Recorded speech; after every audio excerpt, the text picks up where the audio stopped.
Hello, and welcome to this quick chat, part of Laser Focus World's PhotonicsNXT Fall Summit. I'm Justine Murphy, Senior Editor at Laser Focus World.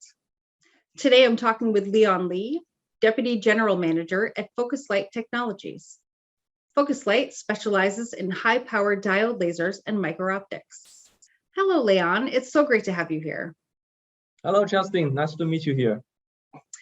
Well, let's start with some of the top considerations users should keep in mind when selecting lasers for a LiDAR system. Okay, well, this is a good question. The laser industry, our laser industry has been there for 60 years. There are many, maybe hundreds of lasers in the industry. And nevertheless, only 5 major types of lasers can be used to build LiDAR. They are edge-emitting lasers, VCSEL lasers, fiber lasers, solid-state lasers. These 4 are for top LiDAR, time-of-flight LiDAR. And the last one is DFB laser for FMCW LiDAR. Since top LiDAR is still the dominant technology approaches at this moment, so I will only talk about top LiDAR. And the number one consideration to pick a right laser is wavelength. So you need to consider wavelength. And there are 2 major categories for wavelengths. The first one is near infrared wavelengths, and the other one is eye-safe longer wavelengths. The near infrared wavelengths is mainly 905 nanometers, 940 nanometers, 880 nanometers, and 1064 nanometers. Those wavelengths are around 905, but are considered not eye-safe by nature. So they are only eye-safe under certain upper limits of energy density and eye exposure, I think. So the eye-safe wavelength is mainly 1550, or sometimes 1470 and 1340 nanometers. Those are also possible. So this wavelength has much higher upper limits and maybe multiple folds higher eye safety threshold. So higher peak power is possible. As a result, you get much longer detection range with the LiDAR. So this is the number one consideration. The number 2 consideration is maturity, availability, and cost. When wavelength is determined, we have narrowed down basically laser options. For 905, if you pick 905 or other near infrared wavelengths, it will be mainly edge-emitting lasers or VCSEL lasers. They are relatively mature and relatively lower cost. And edge-emitting laser is the most mature options maybe, and you can get a few automotive-grade edge-emitting lasers off-shelf at fairly low cost. The VCSEL laser is even more cost-effective thanks to its way of being manufactured on wafer level and thanks to consumer industry's high volumes. But however, VCSEL is less mature, and most of the time you don't get many automotive-grade options off-shelf. Then we can talk about 1550 nanometer lasers or other eye-safe wavelength lasers. The options will be limited to fiber laser or solid-state laser, which is much less mature, less automotive-grade off-shelf options available in the open market. And this means higher cost and longer time to market. These are considered premium solutions, by the way. And vendors are now working hard to bring fiber lasers into automotive-grade qualified status. And we have also done our contribution. At Focusrite, my team has developed and qualified worldwide the first automotive-grade solid-state laser for 3D flash LiDAR. Okay, so this is the first question. So first, you determine the laser wavelength based on your performance target and market position, whether it's premium or it's economy LiDAR. Then you can pick the right lasers under that wavelength categories by carefully evaluating the trade-offs of different lasers. So this is the top considerations for laser. Back to you, Justine. Okay. Well, what special optics are used in LiDAR, and what are the benefits of those systems? Okay, this is a challenging question. So I think we believe that LiDAR is another type, a special type of cameras. So there is always a set of camera lenses in front of the receiver end of LiDAR. So those are common optics, I would say. The special optics are on the laser sending part, especially when you use edge-emitting lasers or VCSEL lasers. Those are semiconductor lasers.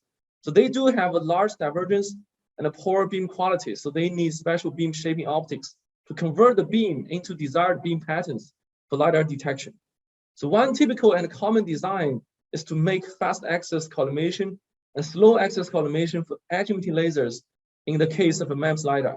Those will be micro lenses, spherical lenses, or aspherical lenses. Another typical design is to use slow access collimation, and specially designed micro-optics lenses homogenizers to form a line laser for line beam steering LiDAR. And another typical design is to use diffusers, micro-lens array diffusers, to generate rectangular FOV with a VCSEL laser. So those are typical examples. So these are usually done with micro-optics, and the design is more tricky than general common optics. So my designer team sometimes help customers design their beam shaping optics with our micro-optics experiences, so they don't have to struggle with the designs. But again, this is one of the special optics, I think, for LiDAR, compared with camera and other sensors. So back to you, Justin. Well, particularly in regards to lasers and optics, what do you see as the top challenges that LiDAR is facing right now? I think we have talked about a few points about laser and optics. I would think the major challenge is that there are no perfect solutions. I think that's fundamentally a major challenge. There are no perfect solutions yet for laser and optics for LiDAR. It's not like the electronics world, where most of the time you can find a very good fit of mature components for your board or for your system design. But in the laser and optics world, you always have to make compromises. You always have to consider trade-offs. So like I mentioned just now about wavelengths, if you want a best performance with eye-safe wavelengths for your LiDAR, which is good, but then you need to suffer from a higher cost, and you need to lose some time waiting for automotive qualification because they are not as mature as the semiconductor lasers. But again, lasers and optics vendors are working hard these days to perfect the laser and optics options for LiDAR applications. I think let's just wait, and fundamentally, these challenges can be solved. So we'll see in the next 3 to 5 years, these challenges will be mitigated, and we'll have a better laser and optics options for LiDAR. Back to you, Justin. Yeah. Well, so where does Focuslight see the LiDAR technology and industry going in the next 5 years?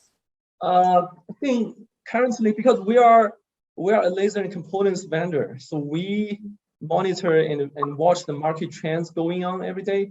So I think we are seeing clearly a wave of LiDAR commercialization these days for ADAS applications. I mean, for passenger cars, for L2 to L3 autonomous driving. So there are more than 15 or maybe up to 20 new cars, new vehicles that will be equipped with LiDAR, but they are going to be released in the markets in the next 1 to 2 years. The number will grow fast because this is a very strong selling point for car makers. You know, there's a LiDAR on the car, there's autonomous driving functions in the car. So with the decreasing cost and increasing maturity, we'll see a faster deployments of LiDAR in daily life in the next few years. Mm-hmm. This is a major trend, and this is an obvious trend that many can see is visible. Yes. So another not so visible trend is that there will be consolidations. Consolidation of technology and consolidation also of businesses. So there are currently more than 10 technology approaches. Believe it or not, there are more than 10 technology approaches or architectures to do LiDAR.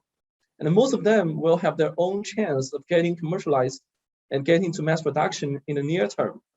But think about that. How many approaches are there to design a camera? I don't think there are many. So we believe that more than 10 competing approaches in the long term will have to be consolidated into 3 to 4 or maximum 5 approaches. This will happen when car makers have collected enough field data and to know the true pros and cons of each technology and architecture. So coming with consolidation of technologies, we'll see also consolidation of businesses. You already read the news of Ouster acquiring Sense Photonics in the United States, both of which are working on VCSEL-based LiDARs. But Sense Photonics may be a little bit more on automotive market and Ouster more on non-automotive market. So this is a very good example and also very recent example of business consolidations. You'll see this more and more of such cases in the next 3 to 5 years. Of course, let's say most of the businesses may go out of business in the end because we do not need so many LiDAR players in the end. But I think merger and acquisition will be very, very commonly scenarios in the next 3 to 5 years. Okay. Back to you, Justin. Well, what specifically is the company's plan for LiDAR, Focuslight's plan for LiDAR? Where can we learn more about that? Okay. About our company, so I work for Focusrite as the Deputy General Manager of Automotive BU. So Focusrite was established in 2007 and has been a leading vendor of laser and optics components worldwide. And we also have a subsidiary company in Dortmund in Germany, specialized on micro-optics, design and manufacturing of micro-optics.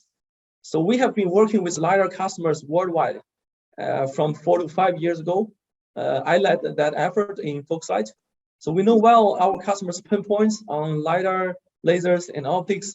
And I think we can speak the same language with our customers. So that's why customers work with us. So we position ourselves as a LiDAR transmitter and expert, including laser and optics and assembling and manufacturing. So those kind of things for LiDAR transmitter end. So what we offer to customer and our markets are laser and optics components, laser transmitter modules, and contract manufacturing for either LiDAR transmitter modules or LiDAR systems sometimes. We are growing our revenue fast from automotive LiDAR market, and we'll continue to invest in R&D efforts on LiDAR-related lasers and optics technologies, and to expand our R&D task forces, and to potentially acquire new technologies or companies to enable our customer success. So we are customer-oriented, and we are fully committed to our LiDAR customers. And I think one good news is we are going IPO by end of the year, and that will enable our further investment in LiDAR technologies. We do hope that after a few years of our investment will pay off. Our investment will pay off, and our revenue from LiDAR will be the top contribution for our company. And all in all, we do believe that LiDAR, there are always doubts whether LiDAR is needed, whether LiDAR will be the long-term solution, but we do believe LiDAR and along LiDAR, the autonomous driving technology trend will reshape our mobility and change our lives, our daily lives. And also it will save lives for sure. So we do have high hope in LiDAR market, and we'll continue our commitment to the market. Thanks, Justin. Oh, that's so great. That's so exciting for just the market in general, but also for Focuslight. That's really exciting. Well, thank you so much, Leon, for talking with us and sharing such important information on these LiDAR technologies and systems. And on behalf of Laser Focus World, I'd like to again thank our guest, Leon Lee of Focuslight Technologies, for joining us for the PhotonicsNXT Fall Summit.